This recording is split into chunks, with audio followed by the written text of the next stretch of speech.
Xoş gördük hər birinizi. Mən Firdovsi Xəlilov. Bu verilişdə sizinlə kimsəsiz nəhəng barədə danışacağıq. Kimdir bu kimsəsiz nəhəng? Kimsəsiz nəhəng inşaat və əmlak sektorudur. Gəlin görək, niyə buna kimsəsiz nəhəng deyilir? Bir çoxlarınız eşitmisiniz ki, elə mən də buna daxiləm. MTK-lar, inşaat şirkətləri əhalini aldadır, satarkən, mənzili alarkən bir başqa ölçü olur, daha sonra çıxarışlar alınanda məlum olunur ki, ölçüsü bu deyilmiş, daha azdır. Bu qəbildən olan iradları hər biriniz eşitmisiniz. Gəlin görək bu məsələnin əsli necədir? Əsli ondan qaynaqlanır ki, bir neçə qanun arasında, yumşaq şəkildə desək, bəzi ziddiyyətlər mövcuddur. Ziddiyyət oradan yaranır ki, MTK-lar haqqında qanuna əsasən, MTK-lar əslində fəlsəfi olaraq mənzili satmırlar. Siz orada pay sahibi olursunuz, müştərək şəkildə o binanı inşa edirsiniz. Nəticədə hərə öz payını alıb ona sahib olur. Siz öz payınızı aldıqda, mən bunları hər kəsin anlaya biləcəyi dildən izah edirəm. Siz öz payınızı aldıqda onun kolonları da sizin, şaxtaları da və s. və ilaxır. Siz öz payınıza sahib olmuş olursunuz. Burada da bizim başa düşdüyümüz mənada çöldən çölə ölçülmə, yəni oxdan oxa ölçülməklə sizə təqdim olunur ki, sizin payınız 100 kvadrat metrdir şərt olaraq. Siz MTK-dan payınızı aldıqdan sonra borcunuz bitir, bina istismara verilir və bir neçə il sonra gedirsiniz, müraciət edirsiniz ki, çıxarışınızı alasınız, baxırsınız ki, 100 kvadrat metr pay müqavilənizə göstərilən mənzil artıq olub 85 kvadrat, 80 kvadrat metr. Bu necə olur? Bu ondan irəli gəlir ki, aradakı fərq, ekrana diqqətlə baxın, deməli, çoxmənzilli yaşayış binalarının sahələrinin hesablanması haqqında Azərbaycan Respublikası Şəhərsalma Arxitektura Komitəsinin kollegiyasının 4 dekabr 2012-ci il tarixli 7 nömrəli təsdiqlənmiş qərarı var. Buna əsasən tikinti obyektlərinin hesablanma sahələri aşağıdakı şəkildə aparılır. Deməli, yaşayış otaqları, köməkçi otaqlar, sanitar qovşaqlar, mətbəx, dəhliz, yığnaq yerləri sahələrinin, eləcə də balkonların, locaların, terasların, şüşəbəndlərin, eyvanların sahələri azalma əmsallarına vurulur.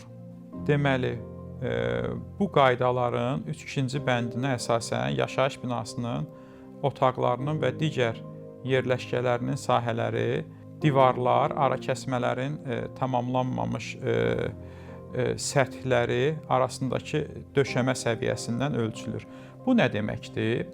Deməli, aldığınız mənzilin otaqlarının plintusdan plintusa qədər olan ölçüsü, habelə balkon sayından asılı olaraq bəzi hallarda balkonun iç ərazisi 0.5-ə vurulur, bəzən 0.3-ə vurulur.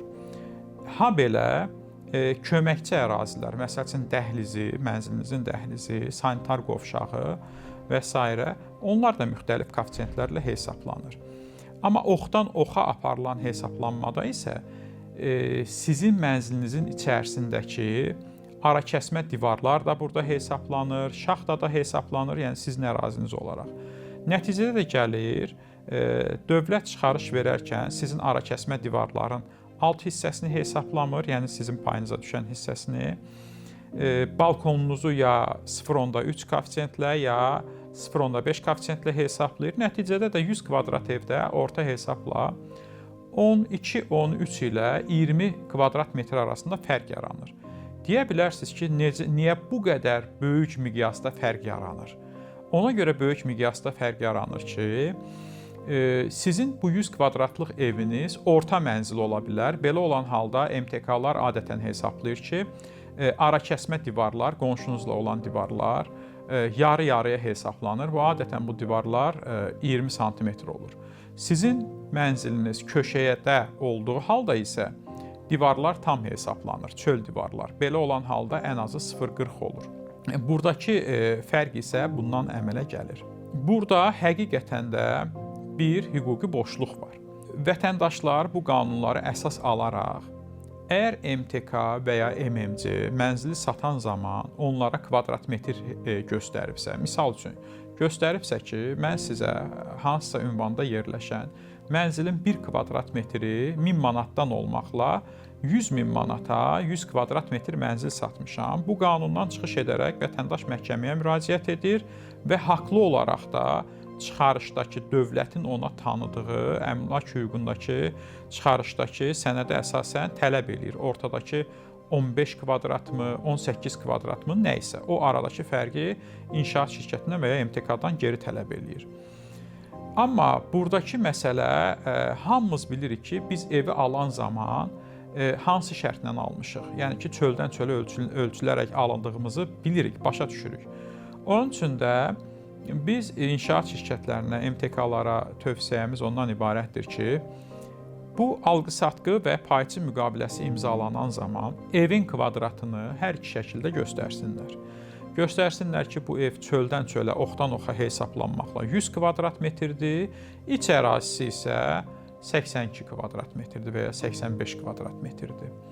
MTK və inşaat şirkəti o halda məsuliyyət daşımalıdır ki, əgər onun çöldən çölə verdiyi ərazi 100 kvadrat yox 95 kvadratdırsa, içdən içə verdiyi kvadrat 85 yox 80 kvadratdırsa, deməli aldadıb. Yəni onun məsuliyyətini daşımalıdır.